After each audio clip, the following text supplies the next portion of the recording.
Habitué des cascades extraordinaires, Tom Cruise a-t-il réalisé celle de Jack Reacher, et notamment les impressionnantes scènes de course-poursuite.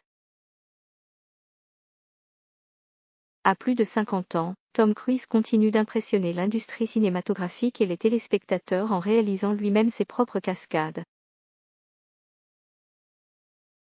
Le film Jack Reacher avec Rosamund Pike et Robert Duvall ne fait pas exception à la règle. C'est bien l'acteur, qui a l'habitude de prendre des risques dans la franchise Mission Impossible, qui a réalisé lui-même les scènes d'action du film, tourné en 2011.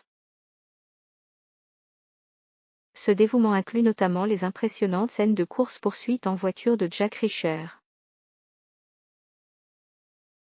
On ne voulait pas d'effets spéciaux et le moins d'effets de montage possible, commente le réalisateur Christopher McQuarrie dans le making-of du film.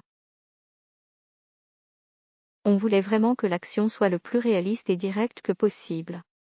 On ne voulait pas créer des scènes d'action, mais plutôt filmer des scènes d'action en cours. C'était un vrai défi, car cela impliquait que Tom Cruise, note de la rédaction, fasse lui-même ses propres cascades et les scènes d'action.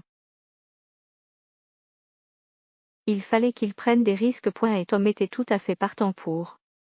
L'acteur s'est ainsi donné totalement pour donner à ses scènes d'action le plus d'authenticité possible. C'était vraiment amusant de conduire ces voitures. Synopsis, James Barr, un ancien sniper, est rapidement arrêté par la police après le meurtre par balle de 5 personnes qui n'ont apparemment aucun lien entre elles.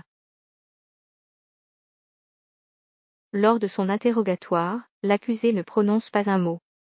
Il écrit une seule phrase sur un morceau de papier, « Trouvez Jack Reacher ». Celui-ci, Tom Cruise, est un ancien policier militaire, auquel James Barr a déjà eu affaire par le passé. L'avocate Hélène Rodin, Rosamund Pike, fille du procureur Cash, Robert Duvall, est chargée de la défense de l'accusé.